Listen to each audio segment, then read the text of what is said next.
어느 부부가 약간 다투었습니다. 약간 다투어서, 다투면 말을 잘 합니까? 잘 안 합니까? 예, 잘 안 하죠. 다 경험이 있으시네, 그죠?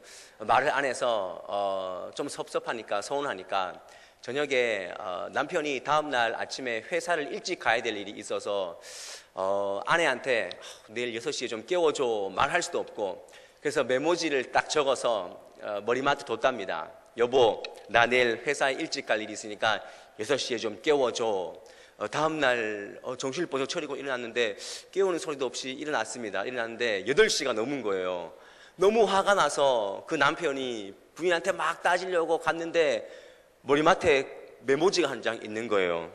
여보, 6시에요. 일어나세요. 이해하셨어요? 메모지에다가 여보, 6시에요. 일어나세요. 이렇게 적은 거예요. 이 글이 힘이 있지 않습니까? 남편의 글보다 누구의 글이 더 힘이 있습니까? 아내의 글이 더 힘이 있습니다. 이처럼 오늘 본문도요, 다윗이 직접 사울과 요나단을 생각하면서 지금 조사를 쓴 겁니다. 지금 조가를 지금 애도하는 마음으로 이렇게 썼다는 것을 제가 말씀드리려고 여러분들에게 예화를 이렇게 한 거예요. 직접 쓴 글입니다. 굉장히 문학 작품 같이, 그 당시에 히브리 문학으로는 굉장히 호평을 받았던 그런 작품이 오늘 활노래다. 오늘 말씀 18절 마지막 부분에 보면 곧 활노래라 이렇게 얘기를 합니다.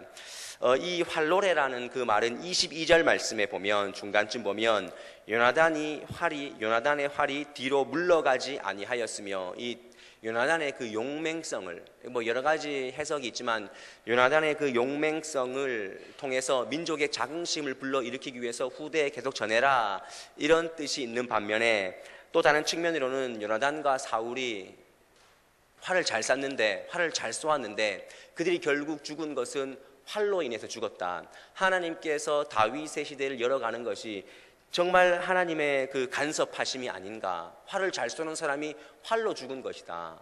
하나님의 간섭하심으로 다윗의 시대가 열린 것이다. 아이러니하지만 그런 어떤 정황상의 그런 의미로 또 보기도 합니다.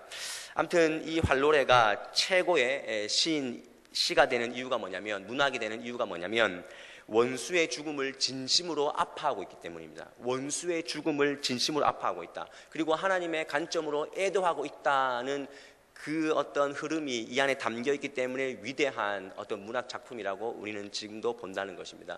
여러분들 한번 상상해 보십시오. 여러분들을 10년 동안 뒤에서 칼을 들고 쫓아다니는 사람이 죽었습니다. 마음이 어떻겠습니까?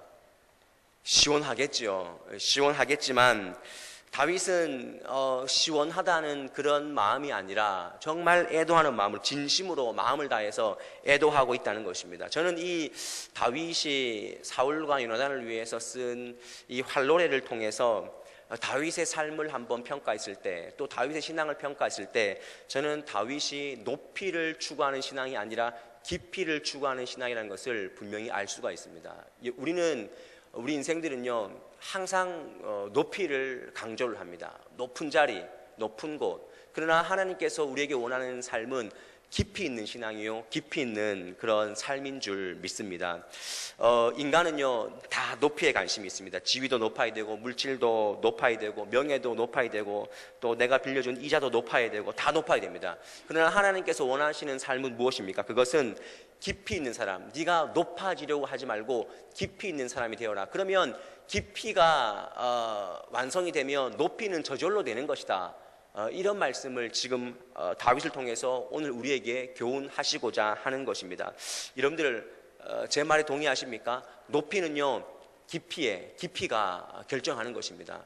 서울에 가면 아시아에서 3번째로 높고 세계에서 6번째로 높은 타워가 하나 있습니다. 뭡니까? 롯데타워. 가보셨습니까? 저는 보기만 봤는데 무려 123층이랍니다. 높이로 555m랍니다.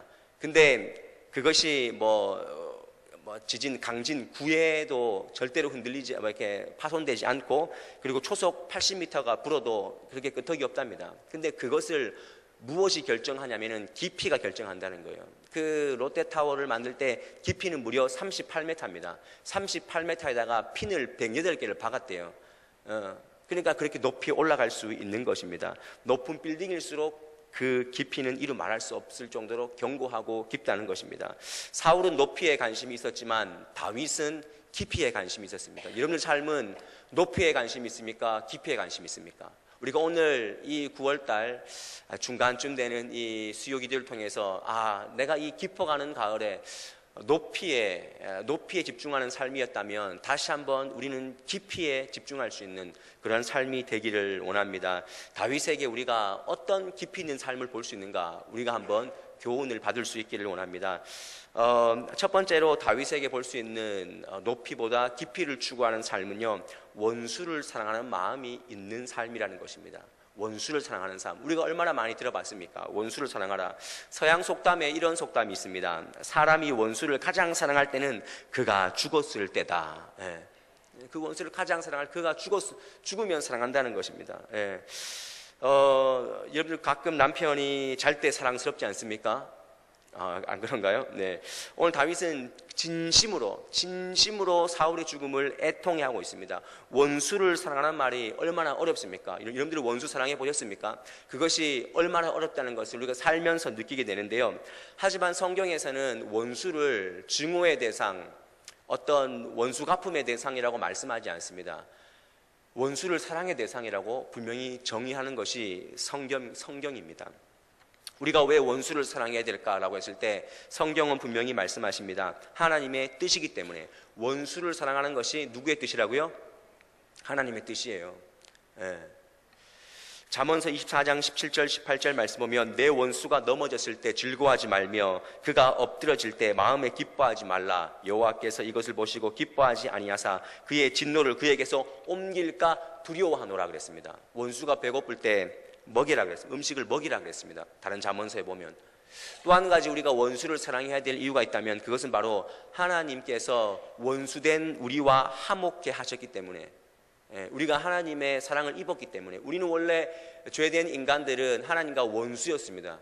그런데 하나님께서 그 원수됨을 폐기 처분하시고 우리를 사랑으로 안으셨습니다. 그래서 로마서 말씀에 보면은 우리가 원수되었을 때 그의 아들을 죽이심으로 말미암아 하나님과 화목하게 되었다 말씀하지 않습니까? 우리가 하나님의 그 사랑을 입은 사람입니다. 하나님께서 그 예수님의 십자가의 그 사랑으로 그 모든 원수됨을 소멸하셨다는 것입니다. 이 은혜를 아는 사람에게는요, 절대로 원수가 원수되지 않는다는 것입니다. 우리가 그 원수됨에서 자유했지 않습니까? 해방했지 않습니까? 그러므로 정말 우리가 깊이 있는 사람이 되기 위해서, 깊이 있는 신앙인이 되기 위해서는 우리가 지금, 여러분들이 지금 규정하고 있는, 여러분들 마음 가운데 딱 원수하면 딱 떠오르는 그 지명하고 있는 그 사람에 대한 그 원수라는 지명을 우리가 철회해야 할 줄 믿습니다. 오늘 이 밤에 다시 한번 우리가 원수를 사랑하라, 오랜만에 들어봤던 어릴 때 원수를 사랑하라, 또 가끔 원수를 사랑하라 말씀으로 듣지만 오늘 우리가 이 말씀을 통해서 내가 깊이 있는 신앙이 되기 위해서 내 안에 있는 원수를 철회하는 것, 거기서부터 시작할 수 있기를 원합니다. 우리는 흔히 원수된 사람을요, 십자가에 올려놓고 묵상해봐라. 목사님들이 십자가에 올려놓고 그 사람을 묵상해봐라. 그 사람이 얼마나 불쌍하냐 이렇게 얘기를 합니다. 근데 저는 저도 원수가 있었습니다. 원수를 십자가에 올려놓고 묵상을 하니까 불쌍하긴 불쌍한데 그 유효기간이 오래 가지 않았습니다. 그래서 오히려 내 자신을 그 십자가 위에 올려놓고 묵상을 하니까, 야, 네가 지금 누구를 원수라고 얘기하면서, 누구를 지금 그렇게 정죄하면서 누구에게 지금 원수 갚으려고 그러고 있느냐, 제 마음 가운데 그런 은혜가 있었습니다. 우리는 원수를 십자가에 못 박고, 원수를 십자가에 올려놓고 묵상을 하려고 하지만 반대로 오히려 내 자신, 하나님의 큰 십자가의 은혜를 얻은 우리 자신을 십자가에 얹어놓고 한번 가만히 묵상해 보십시오. 우리가 누구를 미워할 자격이 있습니까? 그때 내 자신을 십자가 위에 올려놓고 주님의 사랑을 묵상할 때, 그때 원수가 불쌍해 보이는 것입니다. 우리가 생각하는 그 원수라고 생각하는 그 사람이, 그리고 그것이 철회가 되는 것입니다. 여러분들 오늘 이 밤에 다시 한번 여러분들 안에 원수가 지워질 수 있기를 원합니다. 신앙의 깊이는요, 안 된다고 하는 것부터 시작하는 것입니다. 신앙의 깊이는요, 깊이 있는 사람은 되는 것만 하는 사람이 아닙니다. 성경에서 하라고 말씀하는 것, 우리는 절대 안 됩니다. 원수랑하는 것 절대 안 됩니다. 그 안 되는 걸 안 된다고 하는 것이 아니라 그건 얕은 신앙이 될 수밖에 없지만, 깊이 있는 신앙은 성경에서 우리에게 요구하는 것들에 대해서 할 수 없지만 행하는 것, 도전하는 것, 실천해 보는 것, 거기서부터 우리 신앙의 깊이가 시작된다는 사실을 꼭 아시기를 바랍니다. 오늘 이 밤에 다시 한번 다윗을 통해서 깊이 있는 신앙이 무엇이냐라고 했을 때, 너 내 안에 있는 원수를 철회해라, 원수를 사랑하라 라고 하시는 이 말씀 앞에 우리 모든 마음이 녹아질 수 있기를 바랍니다. 우리 안동 서부교회는 서로 원수지지 않는, 그런 척이 없는 그런 아름다운 교회가 될 수 있기를 원합니다. 또 다윗의 깊이 있는 삶을 우리가 어떻게 볼 수 있는가라고 했을 때, 자신의 유익보다 하나님의 영광을 바라보는 사람이 바로 다윗이었기 때문에 우리는 그의 삶을 깊이 있는 삶이다 라고 볼 수가 있는 것입니다. 오늘 20절 말씀을 한번 보십시오. 20절 말씀 함께 읽어볼까요? 시작. 이 일을 가드에도 알리지 말며 아스글론 거리에도 전파하지 말지어다. 블레셋 사람들의 딸들이 즐거워할까? 할례 받지 못한 자의 딸들이 계가를 부를까? 염려로다. 이렇게 말씀합니다. 이 지금 말씀이 무엇입니까? 사울이 죽은 것에 대해서 이방 민족들의 조석거리가 될까봐, 웃음거리가 될까봐 지금 염려하는 마음으로 다윗이 사울을 지금 이렇게 바라보면서 그의 삶을 가슴 아파하고 있다는 것입니다. 물론 사무엘상 31장에 보면 죽은 사울이 어떤 모습으로 그 시신이 처리가 됐냐면 사울의 머리는 잘렸습니다. 31장에 보면 사울의 머리가 잘렸고요, 그의 갑옷은 이방 신전에 걸쳐 있고, 그리고 시체는 성벽에 못이 박혔습니다. 이 사실을 다윗이 알았지만 그러나 정말 다윗이 염려하는 것은 사울의 개인적인 수치가 지금 중요한 것이 아니라 하나님의 영광이 흠집이 날까봐, 선민 이스라엘 백성들의 하나님께 선하게 인도하신 그 발걸음과 구속사가 지금 이어져 가고 있는데, 하나님의 영광이 흠집 날까봐 지금 다윗은 염려하고 있다는 것입니다. 그러니까 이 마음을 잘 읽을 수 있어야 됩니다. 다윗은 사울의 죽음으로 인해서 하나님의 영광이 가리워질까봐 지금 그것이 오히려 그의 마음을 더 아프게 했다는 것입니다. 이스라엘 왕이 죽었다는 것, 그것을 하나님의 관점으로 아파하는 것. 사실 사울이 죽었다는 것은요, 누구에게 기회입니까? 다윗에게 기회입니다. 다윗에게 기회입니다. 그런데 사울의 아픔을 자신의 기회로 보지 않았다는 것입니다. 사울이 죽은 것에 대해서, 이스라엘의 한 왕이 죽은 것에 대해서 하나님의 영광이 가리워질까봐 지금 전전긍긍하고 있는 다윗의 모습을 우리가 읽을 수 있는 것입니다. 우리가 한국교회에 여러 가지 문제가 생길 때 우리가 어떻게 반응을 합니까? 저 교회 봐라, 저 교회 엉망이다, 엉망. 그래도 우리 교회는 안 그래, 다행이다. 우리는 이런 마음으로 우리는 안도해 하지 않습니까? 그러나 우리가 정말 염려해야 될 것은 저 교회의 문제는 우리 교회의 문제가 아닙니까? 저 교회의 하나님이 내가 믿고 있는 하나님이 아닙니까? 우리는 동일하게 가슴 아파하는 마음으로 하나님의 영광이 가리워질까봐 우리는 거기에 집중하면서 우리도 같이 함께 가슴 아파하며 기도해야 될 줄 믿습니다. 옆에 있는 교회가 힘들어할 때 우리 교회의 기회가 아니라 하나님의 교회 전체가 위기가 된다는 사실을 알고 인식하고 하나님의 영광이 가려질 것을 우리가 애통해하면서 우리가 수요일마다 나라와 민족을 위해서, 교회를 위해서, 지역교회를 위해서 함께 기도해야 될 줄 믿습니다. 우리가 이런 마음들, 이것이 바로 깊이 있는 신앙이 아니겠습니까? 깊이 있는 신앙은 하나님의 영광이 가려질 것을 두려워하는 것입니다. 다윗에게 절대로 사울의 죽음은 기회가 아니었습니다. 오히려 하나님의 이름이 모독당하지 않을까, 거기에 대한 염려가 더 컸던 것입니다. 우리 다시 한번 하나님의 영광을 되새겨 볼 수 있기를 원합니다. 우리 삶 가운데 무엇이 하나님의 영광을 가리는 것인가, 가리지 않는 것인가, 우리가 그것이 우리 삶의 가장 앞선에 서 있어야 됩니다. 마태복음 6장 말씀 보면은 예수님께서 제자들에게 직접 가르쳐 주신 주기도문이 나옵니다. 근데 그 첫 시작이 어떻게 됩니까? 그러므로 너희는 이렇게 기도하라. 하늘에 계신 우리 아버지여, 이름이 어떻게 해요? 거룩히 여김을 받으시오며, 하나님의 이름이 거룩히 여김을 받게 해달라고 기도를 시작하고 마지막 주기도문의 끝은 뭐라고 말씀을 합니까? 나라와 권세와 영광이 아버지께 영원히 있사옵나이다. 시작도 아버지의 이름이 거룩히 여김을 받아야 되고 끝도 하나님의 영광으로 끝을 내고 있다는 것입니다. 주기도문의 처음과 시작은 하나님의 이름의 거룩히 여김, 그리고 하나님의 영광을 지금 시작과 끝으로 딱 열고 닫고 있다는 것입니다. 우리의 기도와 예배와 삶의 시작과 끝이 하나님의 영광을 위한 것입니까? 여러분들 눈을 뜨고 눈을 감는 그 모든 순간 가운데 하나님의 영광을 위한 행위가 있습니까? 그 사람이 진짜 신앙이 깊은 사람인 줄 믿습니다. 우리가 오늘 이 말씀 가운데 그것을 도전받아야 될 줄 믿습니다. 우리가 직분을 갖는 것도, 세상에서 일을 하는 것도, 공부를 하는 것도, 성공을 하는 것도, 그리고 우리 자녀가 결혼하는 것도, 애 낳는 것까지 그 모든 일거수일투족이 하나님의 영광을 위한 것이어야 한다는 것입니다. 저도 청년부를 하고 있지만 우리 청년들에게 정말 지금 간과되고 전혀 생각하지 못하는 부분들이 뭐냐면 모든 삶의 기준이 자기 자신입니다. 내가 편하고 내가 쉽고 내가 그냥 쉽게 돈 벌면 내가 편하게 살면 끝이다. 이런 주의가 굉장히 팽배합니다. 이것이 어디서 왔습니까? 세상에서 온 것입니다. 세상 기준이 들어온 것입니다. 그래서 하나님의 영광에 초점되어진 삶을 살아라고 그렇게 말씀을 통해서 이야기하지만 그 세상의 때가 잘 벗겨지지 않는 것이 오늘 우리 청소년들의 지금 상황이고 분위기라는 것입니다. 우리는 하나님의 영광을 우리가 절대로 취하면 안 됩니다. 우리의 언어, 일상의 언어 가운데 하나님께서 영광 받아야 할 그런 부분들이 내 영광으로 둔갑해서 지금 회자되어지고 이야기되어지는 부분들이 얼마나 많냐는 것입니다. 종교개혁자들은 그렇게 외쳤지 않습니까? 오직 성경으로, 오직 그리스도로, 오직 은혜로, 오직 믿음으로, 마지막이 뭡니까? 오직 하나님께 영광이라 그랬습니다.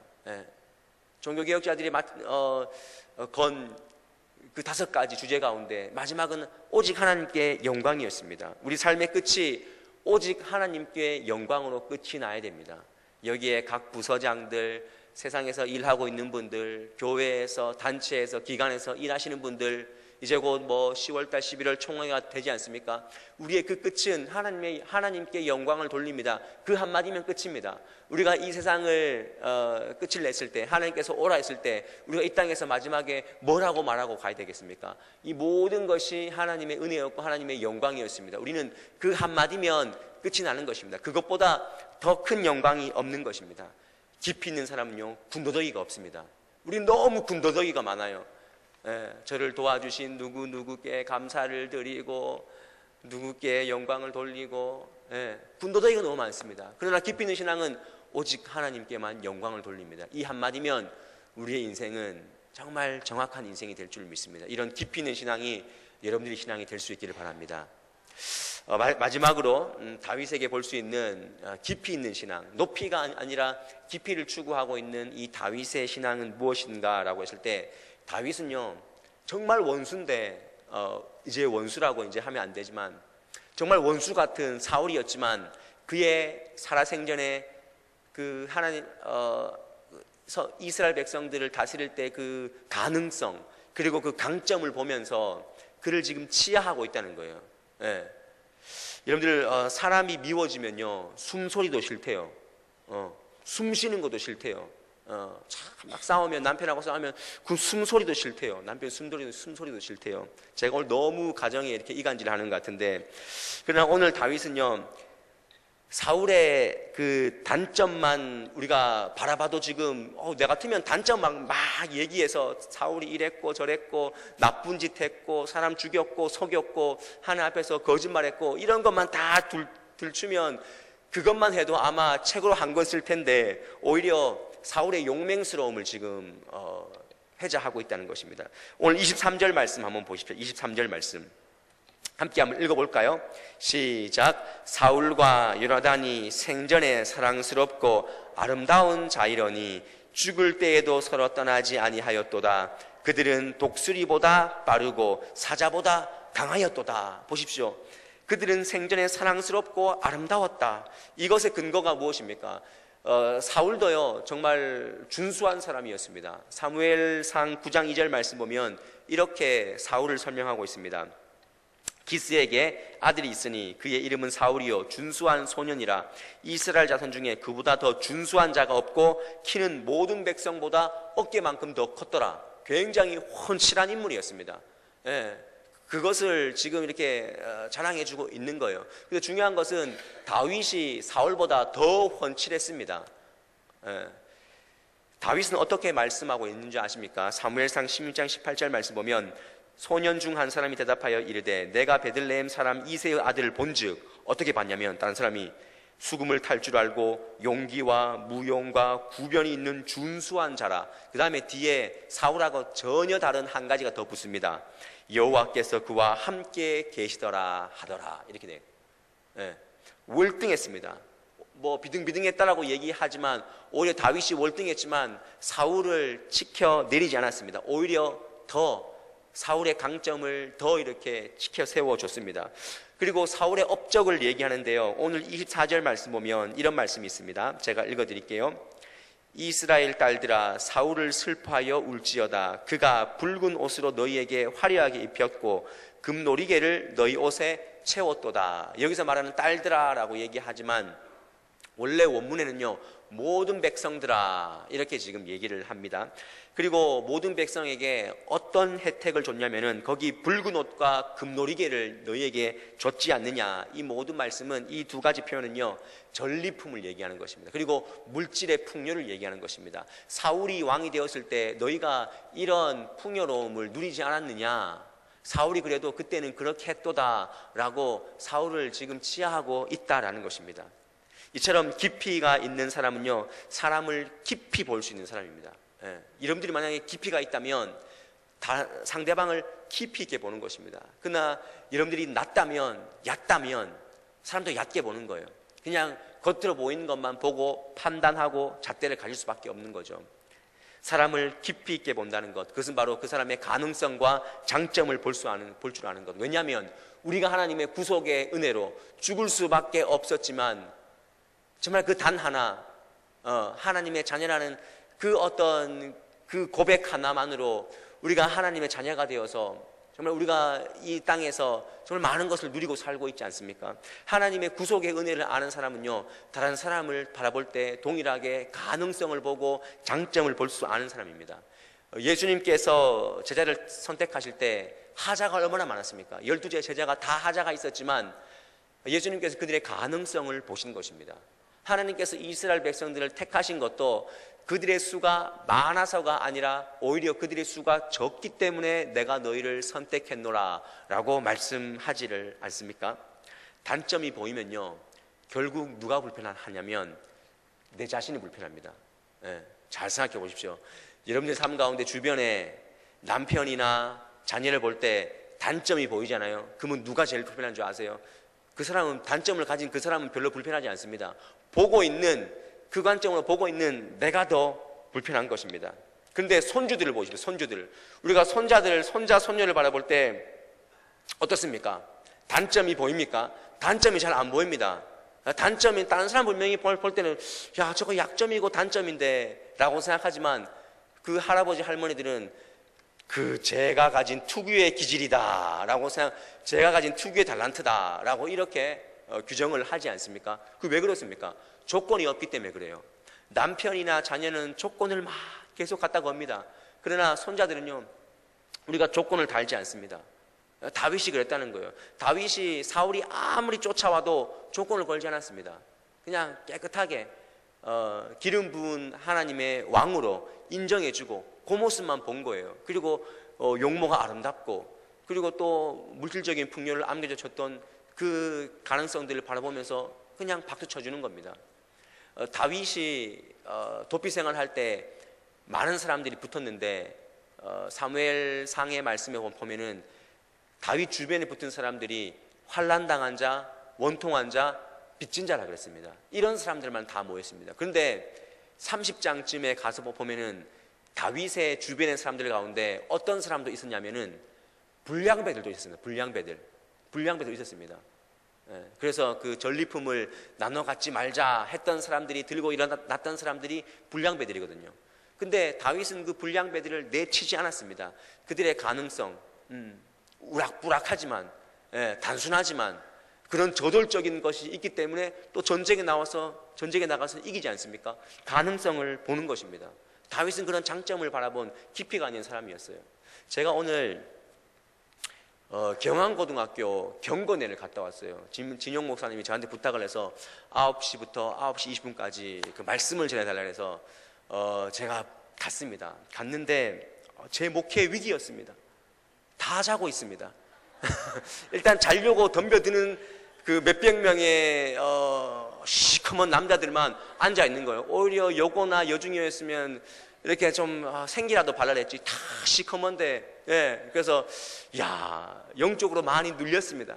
눌렸는데, 그러나 그 예배 가운데 제가 가능성을 찾을 수 있었던 것은 아직도 예배를 무시하고 예배를 막고 예배를 거절하고 거부하고 있는 많은 학교들이 있지만, 아직도 예배를 살려서 특송을 하고 찬양을 하는 그런 모습을 보면서 예배가 있는 학교는 가능성이 있다.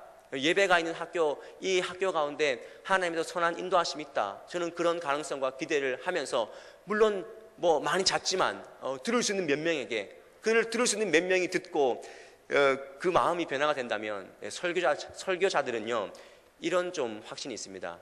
설교 한편으로 인생이 바뀔 수 있다라는 그런 무모한 하나님의 확신이 있습니다. 그런 마음으로 저는 정직하게 던지고 온 것입니다. 모든 것에는요 장점이 있습니다. 가능성이 있습니다. 우리 안동 서부교회를 바라볼 때 여러분들 안 되는 것 단점 바라보지 마시고 잘 되고 있고 장점이고 가능성 있는 것, 그것을 보십시오.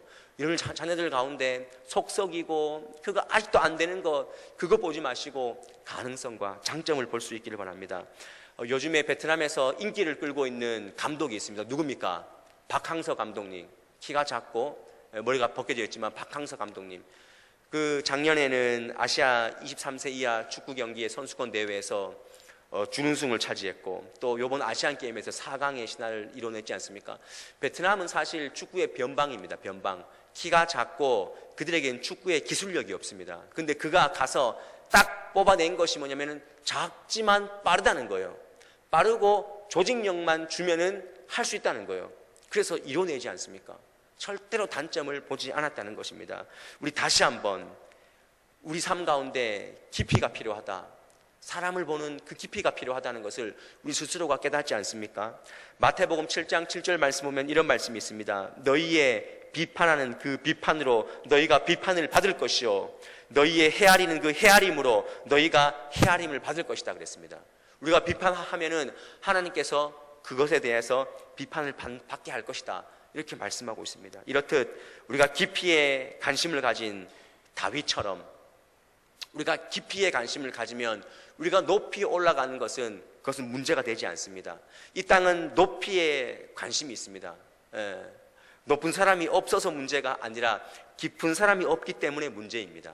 저는 이 깊이를 유익이라고 생각을 했고 높이를 유명이라고 생각했습니다. 우리 고 이원영 목사님께서 항상 하셨던 말씀, 유명한 사람이 되지 말고 유익한 사람이 되라. 이 말을 바꿔 얘기한다면 높이에 관심을 가지지 말고 깊이에 관심을 가져라. 그러면 높이는 저절로 해결되는 것이다. 여러분들 정말 깊이 있는 사람이 되십시오. 그런데 마지막 결론인데요, 아무리 우리가 인간적으로 철학적으로 저 사람이 깊이가 있어 라고 평가를 받고 얘기를 해도 그 깊이 안에 예수 그리스도가 없으면 그 깊이는 그냥 인간적인 깊이일 뿐입니다. 우리가 깊이 있는 삶을 산다는 것은 그 깊이 안에 예수 그리스도가 있는 것, 예수 그리스도의 영성이 담기는 것입니다. 다시 한번 오늘 이 영성을 담아가시기를 바랍니다. 깊이에 집중하는 신앙인은 원수를 품지 않습니다. 깊이에 집중하는 신앙인은 자신의 유익보다 하나님의 영광을 바라보는 사람입니다. 그리고 깊이에 집중하는 신앙인은 가능성과 장점을 보면서 살리는 사람입니다. 그래서 제가 마지막으로 가을의 시라는 김현승 씨가 쓴 가을의 시 첫 두 소절만 제가 읽어드리겠습니다. 첫 시작이 이렇게 되는 겁니다. 넓이와 높이보다 내게 깊이를 주소서. 이 기도가 우리 모든 성도님들의 가을 기도가 될 수 있기를 주님의 이름으로 간절히 축원합니다. 기도하겠습니다.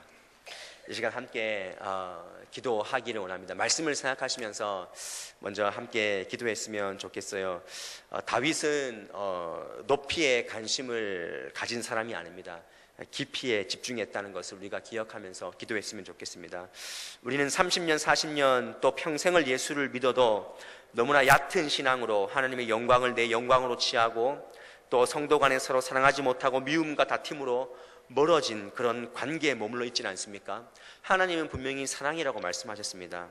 우리를 사랑하신 그 사랑의 영이 우리 안에 있음을 다시 한번 깨닫고 이제는 하나님을 뜨겁게 사랑하고 이웃과 성도를 진심으로 사랑할 줄 아는 나 자신이 되게 하여 주시옵소서. 기도하시고 우리 안에 사랑을 부어달라고 기도하십시오. 주님, 나는 사랑이 없습니다. 그러면 하나님의 사랑을 다시 부어달라고, 채워달라고, 그 깊이를 달라고 기도하십시오. 하나님의 영광을 끝까지 바라볼 수 있게 달라고 기도하시고 내 교회와 가정과 자녀들을 가능성의 눈을 가지고 바라볼 수 있는 그 눈을, 그 깊이 있는 눈을 나에게 주시옵소서. 우리 함께 말씀을 생각하시면서 기도하도록 하겠습니다. 하나님 주님 감사합니다.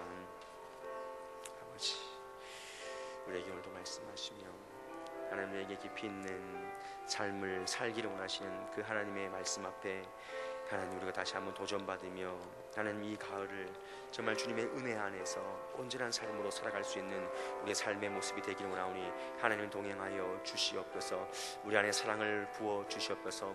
끝까지, 우리 인생이 그 끝날까지 하나님의 영광을 위해서만 매진할 수 있는 귀한 믿음의 종들이 될 수 있기를 원하오니 하나님 도우시고 인도하여 주시옵소서. 하나님, 우리의 가정, 우리의 교회, 이 나라 인민족에 하나님 모난 부분이 많이 있지만 하나님, 주님께서 주시는 이 민족의 고유한 그 장점들과 가능성을 바라보며 우리가 나아갈 수 있기를 원합니다. 주님 동행하시고 붙잡아 주시옵소서. 그것을 볼 줄 아는 깊이 있는 영성을 가지게 하여 주시옵소서.